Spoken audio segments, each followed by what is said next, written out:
May 17th, 2021. Why is this so important? Now, we talked about last time in my last rant yesterday about how Roe versus Wade affects your privacy and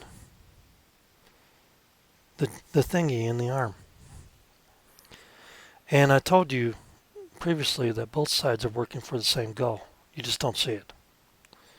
Now, of course, I totally support the thing right there that you see on the screen. However, the same ruling that's protecting the one's right to do this or that is also protecting your right not to get the thingy in the arm. But both sides have decided that they're going to play this as an issue.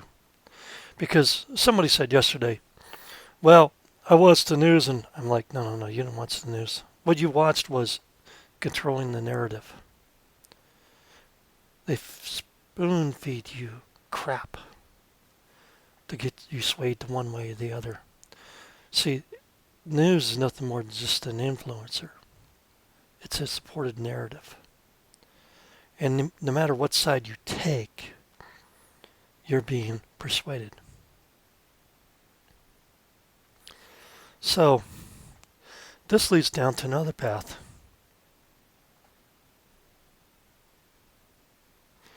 Can my employer ask if I have received the jab? What you need to know. Well, first of all, let's just throw that out the window because HIPAA laws have privacy. But they're trying to figure out a way to get around this. And remember, I told you they cut off the benefits so they could push people back into the workforce so that these corporations could start forcing you to get the thingy in the arm. Now, companies including Delta have implemented new rules requiring new employees to be jabbed in the arm starting Monday. The airline won't impose the same requirement on current employees, more than 60% whom have the jabby thing.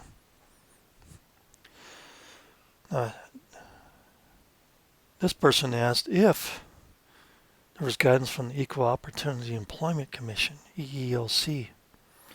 Employer may ask if they have been jabbed in the arm and may also ask employees to provide proof of the jab. And the reason that this is allowed because the EEOC generally prohibits inquiries that are disability related, he explained. Clark says he has been counseling clients. In other words, he's been telling clients, because this guy is for the Equal Employment Opportunity Commission. So he's been coaching the narrative to companies to keep track of employees that have got the jabby thing. Employers can use this information together with the risk of transmission by people who've been jabbed to inform decisions about reopening and expanding the number of individuals in the area and that sort of thing. Oh, that sort of thing. Hey, yeah, that sort of thing. Hey, yeah. Remember what I told you? The reason why these states, and they're all in conjunction working left and right together, because they're trying to push the jabby thing. And so now they've read their threshold of keeping people isolated at home in their little domiciles, like we discussed earlier in one of my last other rants, to where your interaction with other human beings is inhuman, where you don't even care anymore. And your herd immunity is gone. And it's not just immunity from disease and other stuff. It's immunity from others, from human interaction.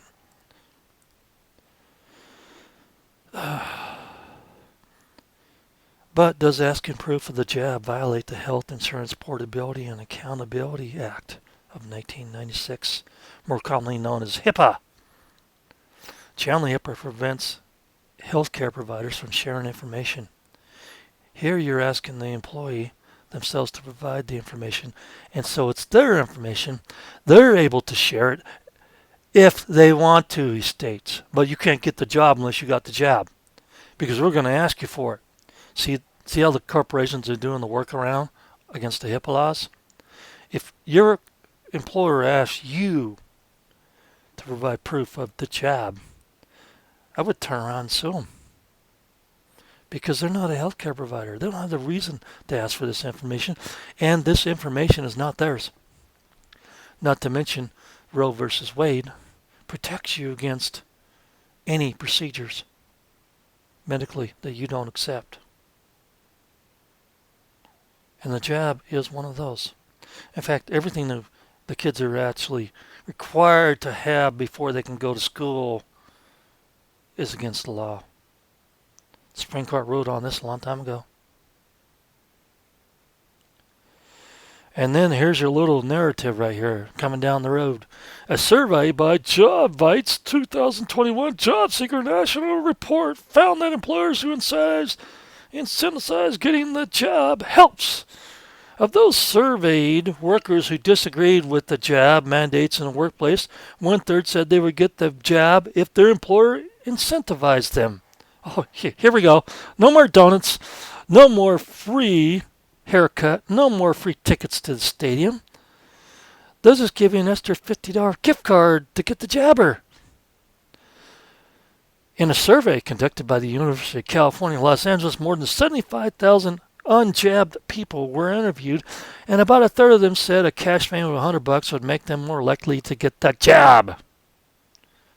Oh, okay. These last two paragraphs, all about controlling the narrative. See, they have exhausted their stay at home, isolate, muzzle you up, and everything else. So now the ones that can't get, they're going to give them another way. Well, you know what? Those federally unemployment benefits that are subsidized by the government to keep you at home and isolated and muzzled up and in fear and controlled narrative, well, guess what? We've already run the course in that. So now we're going to push you out there into the workforce. And these corporations can ask you questions that the government can't, or that certain healthcare providers can't provide or ask. Are you seeing what I'm seeing? Is it plainly clear to you that the holdouts are going to get jabbed one way or the other, unless you become a hermit and live under a rock? Tell you what, it's going to take a lot of muscle to move that rock away from me. You've been warned.